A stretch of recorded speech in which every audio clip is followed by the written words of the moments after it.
When I was a new special education teacher, I struggled with finding a curriculum that fit best for the diverse needs and different levels of my students. That was until I found the Autism Helper's level daily curriculum. I'm Michelle with the Autism Helper. I'm a TK through second grade self-contained teacher, and this is my classroom. Today, I want to show you how I set up and organize my curriculum for the entire year with using the level daily curriculum. As a self-contained teacher in my 8th year of teaching, I highly recommend using the Autism Helper's level daily curriculum in your classroom. And here's why. First, you get a full year's worth of curriculum for your students that you prep one time and you get to use every day. Next, there are 8 different subjects that the level daily curriculum covers. So there is something for everybody. And each different subject has at least 5 levels so that you're able to differentiate instruction in your classroom with ease. And last but not least, the curriculum is evidence-based, but it's also routine-based. So my students do really well and learn so much because the curriculum follows a strict routine. And there is data that is embedded within the curriculum. So I'm able to write my goals off of the curriculum and then take data every day. Quickly before I get into how I set up and organize my curriculum, I wanted to give you a glimpse inside each of the different levels that I'm working on this year with my students. So level 0.5 is a lot of emerging skills, and students are tracing, they're matching shapes, they're identifying shape vocabulary, and you can see the curriculum, not only is it repetitive, but it's scaffolded. So students are tracing large numbers with lines and starting points, but as the curriculum furthers, those tracing skills increase for the students. The visuals are decreased, and students are just learning how to be more independent with their writing. Level 1 is a lot of quantity identification, matching, and then some writing where students are writing without the tracing prompts. They're writing within baseline here. Students continue on to identify numbers and shape vocabulary, as well as big and little.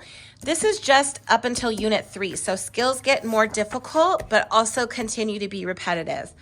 Level 1.5, students are working on counting quantities, and I always teach my students to cross off the pictures as they're counting. This is a great way to teach those counting skills.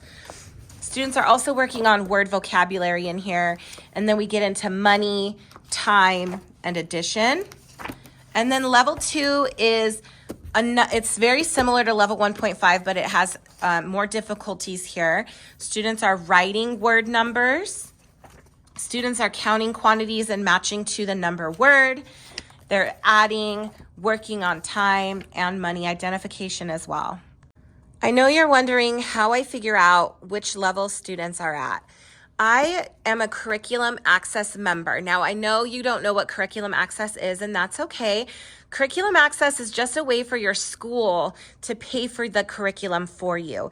And everything is web-based, and it's very organized for you. But you can still use the curriculum without Curriculum Access. Having access to the Curriculum Access on the autismhelper.com gives me access to the placement assessments, and these are what help me easily determine what level my students are working at.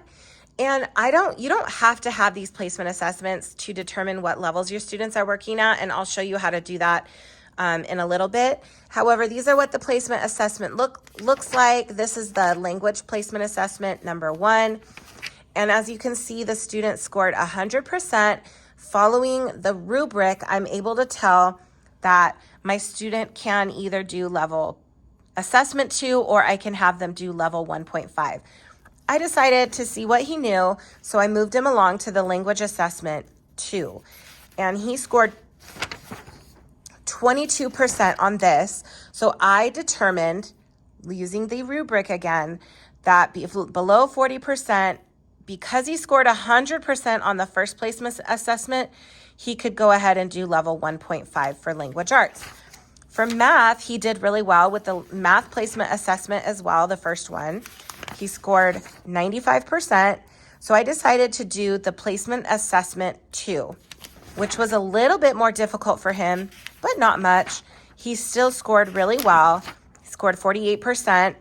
And so here this tells me he needs to do level 2. Now, if you don't have access to the placement assessments, that's okay. You can take 1 or 2 pages from the curriculum.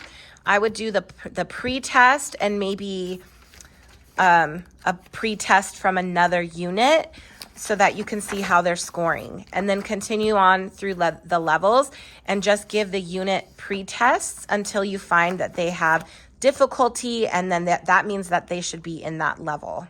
Once I have all of my student levels, I begin printing all of the pages for the curriculum.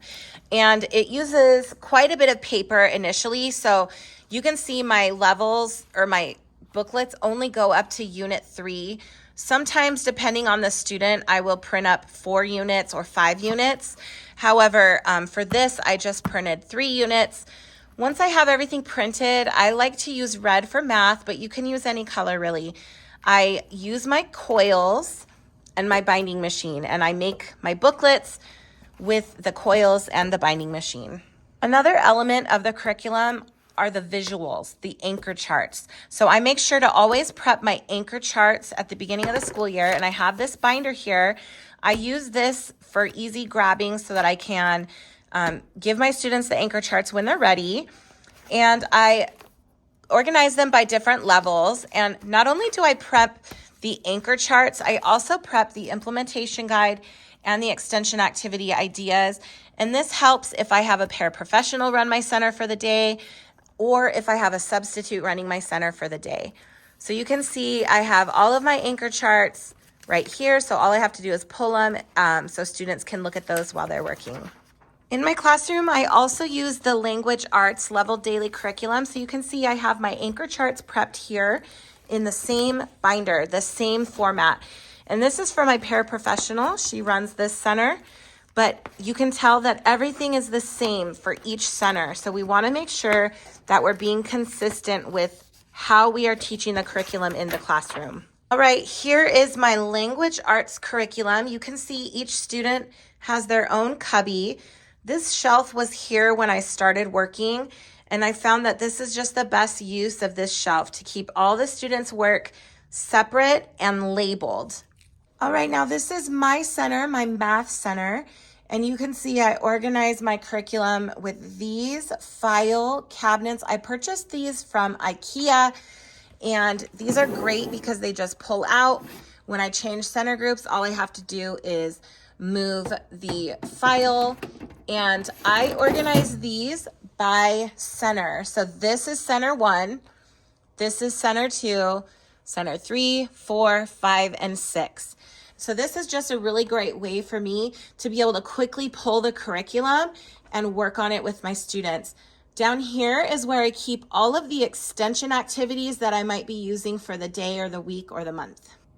Now, the initial setup and organization of the level daily curriculum might be a lot of work. It does take a lot of work. However, it's okay to start it a little bit later within the school year because your students will catch up.